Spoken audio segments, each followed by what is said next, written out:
Thetford said y'all lost and moved up in the rankings. What does that say about the effort that your team gave, even in a loss to Coronado?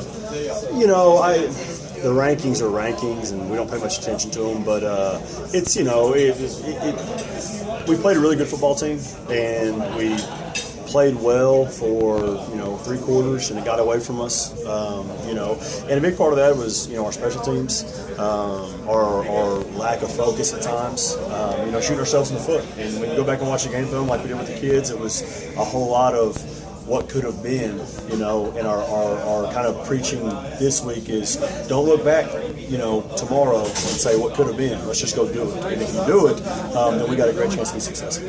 You guys don't like to a lot of times look back, on last year because you say it's all about this year. But I remember Shavers in this exact same spot week 1 where he's like, penalties killed us. And then from there on, it wasn't as big of an issue. Did you? Hey, there's definitely, there's a whole lot of, we talked about it before the game. I talked about, which apparently didn't work, but I talked about, hey, fellas, we went to, last year and talked about penalties after the first game. And if you remember, even previous to that, 2 years ago, we beat Hereford where we had a ton of penalties, and then we had a ton of penalties versus Dumas the next game and lost that game. And so I don't know what it is. I got to figure out a different speech to give them or something like that. But it definitely resonated after you go through and you watch the game film and you look at, when a team's kicking off from the 30-yard line, there's something that went bad. And so that's part of that, being mature and understanding. And it's kind of like it takes that next group of seniors a little, that first game to figure out it doesn't. You don't just talk about it, you actually have to be about it. What did you learn about your team?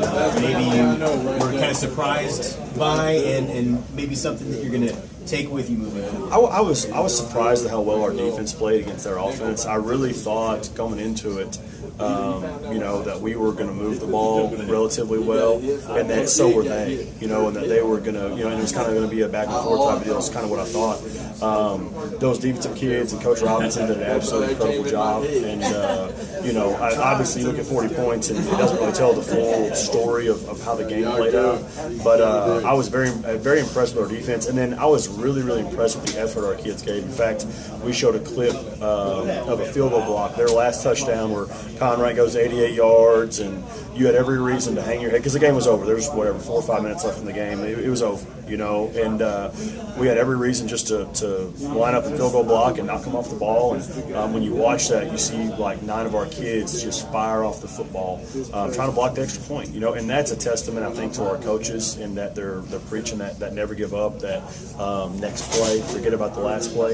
And I was very, very impressed with the effort of our kids. Is there any adjustment you make in that week of preparation with your first kind of short week of the season? There is, obviously you don't get as much practice time, so your big adjustment is really in your game planning. You always want to put stuff in that's going to, mess with their offense or their defense, and it's hard to do that in a short week, and so it really, in a good way, I think, forced us to be very, very simple and keep a lot of the same things that we've been doing that we have to get better at. And I think that's a good thing for us right now, is that we don't need to make changes. What we're doing works.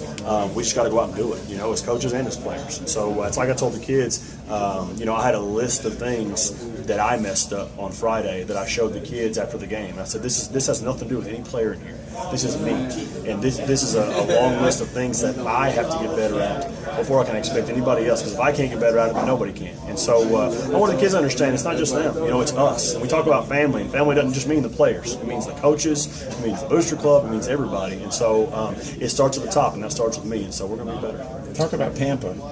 Pampa's a really good football team. They beat Borger 53-0.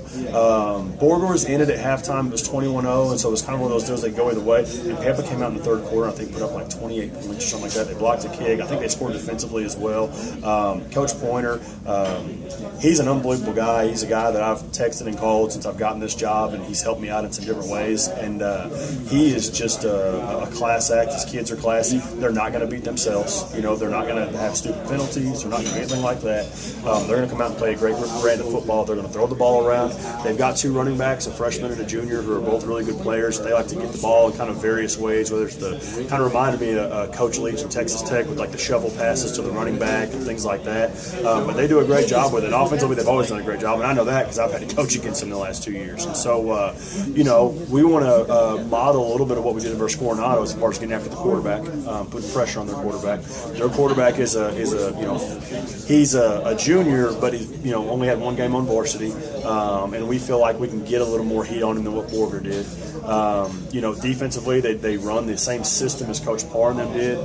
They do a little more twisting and stunning and blitzing, and they don't have quite the same caliber of kid. There's no DJ Davis sitting there at the 3 technique and things like that. And so they're a good defense. They're good. I mean, you shut somebody out and you score 53 points, you're doing something right. So I think it's going to be a battle out here tonight. And I've told our kids that.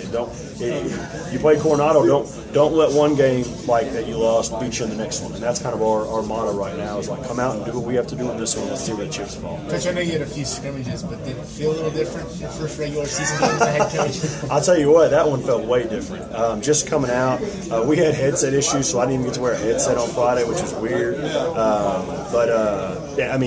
The atmosphere was electric, especially coming from like the 3-way scrimmage with Brownfield and Lamesa. There wasn't a whole lot of fans there. It was, because teams are only getting a certain amount of plays, and so coming from that to this it was incredible. It really was. I mean, the atmosphere out here was just. I wish we could have an atmosphere like that for every high school game. Every high school kid deserves to experience that type of atmosphere at some point in their life. I mean, it was just absolutely electric.